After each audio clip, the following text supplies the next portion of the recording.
Well, if we talk about the next 10 to 12, 15 years, do you see any reason during this period of time we can't multitask a little bit and bring on domestic oil supplies and work renewables at the same time? Other than the Democrats that control Congress, the Democrats that control Congress are committed to shutting down all domestic oil and gas exploration. They've actually passed legislation, Richard, prohibiting even looking for oil shale, for example. And Schlumberger and Shell have stated publicly that in their opinion that there is more oil shale in 3 western states than there is oil in the entire Middle East. Now that's an extraordinary thing to say because there's about 1 trillion barrels of oil in the ground. They estimate the reserves in Saudi Arabia and the other countries in the Middle East, and there are estimates of anywhere of up to 3 to maybe 4 trillion barrels of shale oil in the western United States that becomes economical to explore for and produce at about $70 a barrel. Which we're way past. We're way past. So that oil shale is now economical. It's available. It's ridiculous not to look for it. The Democrats have blocked us drilling in the Rocky Mountains. They block us drilling off of ANWR. All the huge oil fields found on the west coast of Alaska that Shell has discovered, epic oil fields off the west coast of Alaska, have all been stopped with litigation.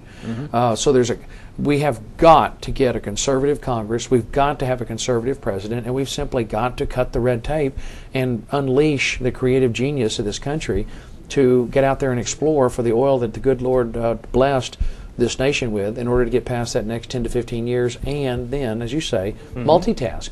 Do the investments in research and development and alternative energy, tax credits, for example, for oil companies, others to do the research and developing alternative fuels, and frankly tax credits to help rebuild the infrastructure, because a key question you've not asked yet, and something that your listeners may be familiar with as they're sophisticated in the energy business, the infrastructure is very old in the United States. That's correct. Oil pipelines are very old. You've got a lot of repair work and replacements that have to be done, and frankly you can't get rigs. I mean, I know of wells that came in the Midland area in West Texas that struck nice, really good oil fields out there, and the rigs were left circulating, just simply circulating mud for weeks until they could get casing. There's a shortage of casing, there's a shortage of rigs, the price of steel is through the roof. So these things take time. Well, you bring up a good point. I mean, most other countries have a national oil company and they have an aggressive energy strategy. In the United States, we don't seem to have any kind of cohesive energy strategy. How long have you been in Congress? Since 2001. Okay. So you've been in both the Republican House and the Democrat House. I have. Is this Congress capable of coming together on an energy strategy? Well, Richard, I hope so. I mean, that's one of the most important issues facing the country. The most important issue is the long-term financial solvency of the nation is really urgent. The unfunded liabilities of the United States that the GAO has reported, that I have on my website at culberson.house.gov, that's probably the biggest issue facing the country. Energy independence, bringing down the cost of energy, is a huge one because it's killing the economy of the country. Sure. Really a huge cost. So I certainly hope so. Certainly from my perspective as a Republican, I'm going to continue to advocate aggressively for drill here, drill now, open up domestic sources, and fight Nancy Pelosi. I'm going to fight her tooth and nail in her liberal majority in Congress. It's well, they're there for the alternative energy. The Democrats seem to be there for alternative energy, but they want to do it at the expense of the oil industry. Right.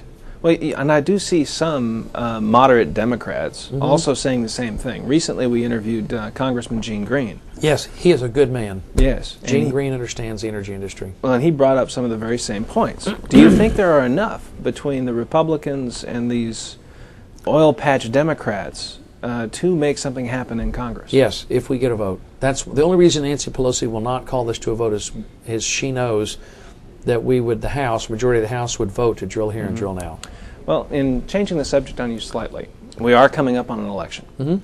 How do you think an energy policy looks under an Obama presidency versus a McCain presidency? Dramatically different. Obama, as president, Obama would be at the head of a militant and energized liberal majority in Congress. You'd have Nancy Pelosi unleashed and Reid unleashed. You would have, unless Republicans are able to hold on to more than 40 votes in the Senate, is potentially you could have a 60-vote Democrat majority in the Senate. What will happen then immediately is you'd see massive tax increases on the oil and gas industry, and everyone in Houston knows, I think anyone, frankly, it's common sense, knows that businesses don't pay taxes. Right. People do. I don't know any business that pays taxes. they pass it on to their customers. That's correct. So you're going to see a big effort on the Democrats will immediately pass a so-called windfall profits tax on the oil industry, which the industry will have no choice but to pass on to customers. We'll all pay it in higher prices at the pump. It will have the effect of stifling really damaging I think the company's ability to make investments in the research and development they need to do for alternative energy and opening up these deep water, very expensive wells. You know, and frankly, there was a great editorial in the Wall Street Journal about windfall profits. And, you know, what then is the definition of a windfall profit? If ExxonMobil's profit margin is about 10%, Shell is about 8%. Correct. Most of the majors have about a 7 to 8% margin of 7 to 8 cents out of every $100 is profit. If that's a windfall profit, hey, who's next? Apple Computer, the pharmaceutical companies, you know, the media industry. There's a lot of companies out there that are making double-digit, I mean, really big-time profits. Hey, that's what America's all about, quite frankly. Well, so under Obama, we see windfall more taxes. Profits. Yes. Windfall profits immediately. If if you're a married couple and you make over $200,000 a year, your tax rate will go to over 60%. And let me repeat that. If you are a married couple and your income is over $200,000, your tax rate will go under a Democrat Congress and an Obama president over 60%. So it'll be like Sweden. I mean, what Nancy Pelosi's, the Democrat Party's goal for America is to turn us into France. I mean, you're going to see big-time tax increases, huge increases in the size, power, and cost of the federal government, confiscatory tax rates of a magnitude we have never seen before. Ultimately, I really think they literally could drive the country into a depression. It's a real concern. And the energy policy, I think they would clamp down and not permit any drilling in the United States at all. They would drive all that offshore. And so we would really lose competition here in the U.S. Absolutely. I think you'd not be able to drill in the United States at all. I think they would clamp down on it. I think they'd jack up the fuel efficiency requirements on automobiles on an already dying American automobile industry is already crippled by the unions. I think you'd see mandatory union membership. The Democrats would pass what's called a card check system so that every employer out there would essentially, unions could come in and organize, and they'd have all elections to unionize would be public. So they'd step in and all the employees, okay, anybody that does not want to be in the union, raise your hand, type thing. Well, with all these things that Obama may do or lead the Congress and run away with, how do you think that changes under a McCain presidency? Well, I think under a McCain presidency, you would see domestic oil and gas exploration. We're still arm wrestling with him about ANWR. For some reason, he doesn't want to drill in ANWR. We don't understand why. But you would see an aggressive effort to drill in the United States for the short term. I think you'd also see an expansion of nuclear power, which is critical for the short term, for the midterm. You'd also see an expansion, I think, of clean coal technology.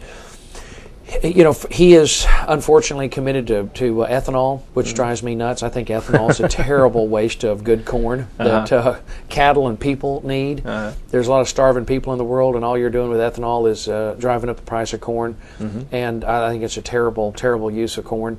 One of my scientist friends at Rice University says there is no question to which ethanol is a good answer, and is a nice way to express it. You would also see, I think, under President McCain and some effort at fiscal discipline. You definitely would not see tax increases. You would see some effort at restraining the size, cost, and power of the federal government, which is urgently needed these days. And not many people know it, Richard, but the unfunded liabilities of the United States are so massive today that every living American would have to write a check for $175,000 today in order to pay them off. It's something I'm deeply concerned about and focused on every day. That's why I vote no so often. I have to. We get a lot of spending bills. I want appropriations. I try not to spend money. I got the Katy Freeway expanded in record time with no earmarks. Did not use any federal money. That freeway was done entirely, finished out. It began with federal money. But in my time in Congress, when I got here and the freeway was dead in the water and there was no plan, no timetable, no money, I got the permit, helped figure out how to get it funded, got the permit for it, used the local toll dollars, and we finished out the freeway with our local toll dollars. So I'm walking the walk as a conservative. I try not to spend federal money. And the freeway's been done in record time, by the way. They cut the ribbon in June 2003. Excuse me, they broke ground in 2003, and we're about 30 days away from cutting the ribbon. So it's been finished in a little over 5 years. And which is an incredible time period. It's never been done before. That's correct.